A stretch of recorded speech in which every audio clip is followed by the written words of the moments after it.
నదీ స్నానం చేస్తే పాపాలు పోతాయని అందరికీ తెలుసు.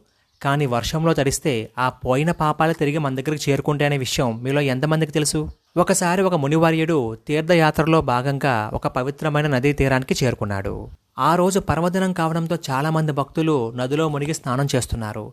చేతులు జోడించి నమస్కరిస్తున్నారు. తమ పాపాలు తొలగిపోవాలని ప్రార్థిస్తున్నారు. ఇదంతా గమనిస్తున్న మునివర్యుడి మనసులో ఒక ప్రశ్న పుట్టింది. మనుషులందరూ తమ పాపాలు పోవాలని నదిలో మునిగి స్నానం చేస్తున్నారు. మరి వారి పాపాలని నదిలో కలిసిపోతే ఆ పాపాలని నది ఏం చేస్తుంది అని. అప్పుడా మునివర్యుడు వెంటనే నదీమాతను ధ్యానించి ఇలా ప్రశ్నించాడు. అమ్మా, ఎంతోమంది భక్తులు తమ పాపాలు తొలగిపోవాలని నీలో దిగి స్నానం చేస్తున్నారు. మరి వాళ్ళు చేసిన పాపాలన్నీ నీలో కలిసిపోతున్నాయా అని అడిగాడు. అప్పుడా నదీమాత, అవును మునివర్య, మనుషులు విశ్వాసంతో వచ్చి నాలో మునుగుతారు. నేను వారి పాపాలను స్వీకరిస్తాను. కానీ నేను వాటిని నా దగ్గర అట్టిపెట్టుకోను.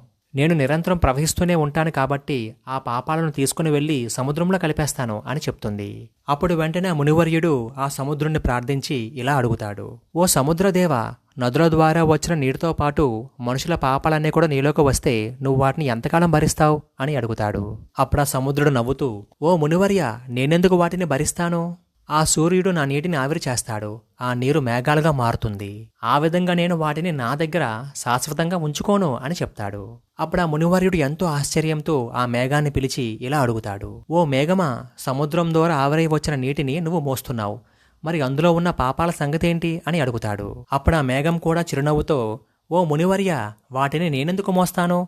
నా పని వర్షంగా కురవడం మాత్రమే. నేను ఆ నీటిని తిరిగి భూమి మీదకే పంపిస్తున్నాను. ఆ నీరు ఎక్కడి నుంచి అయితే వచ్చిందో తిరిగి చివరికి అదే ప్రకృతిలోకి చేరుతుంది అని చెప్పాడు. ఆ మాట విన్న మునివర్యుడు ఆలోచనలో పడ్డాడు. కర్మ కూడా ప్రకృతి చక్రం లాంటిదే. నీరు ఆవిరి మేఘంగా మారుతుంది. మేఘం వర్షిస్తుంది. వర్షం నదిగా మారుతుంది. ఆ నది సముద్రంలో కలుస్తుంది. మళ్లీ సముద్రం నుండి నీరు ఆవిరవుతుంది. ఇదే ప్రకృతి చక్రం. ఇదే విధంగా మనిషి చేసిన కర్మలు కూడా తిరిగి తిరిగి చేసిన వారినే చేరుకుంటాయని తెలుసుకున్నాడు. ఒక మనిషి చేసిన కర్మకి ఒక ప్రభావం ఉంటుంది. ఆ ప్రభావం అతని జీవితంలో ఏదో ఒక రూపంలో కనిపిస్తుంది. నదీ స్నానం చేయడం ద్వారా పాపాలు పోతాయని చెప్పడంలో ఒక అర్థం ఉంది. అయితే పవిత్రమైన నదీ స్నానాన్ని చేసిన తర్వాత కూడా పాత పాపపు జీవితాన్ని జీవిస్తే ఇక ఉపయోగం ఉంటుందా? మరి మీరేమంటారు? అవునంటారా, కాదంటారా? మీ అభిప్రాయాన్ని కామెంట్లో తెలియజేయండి.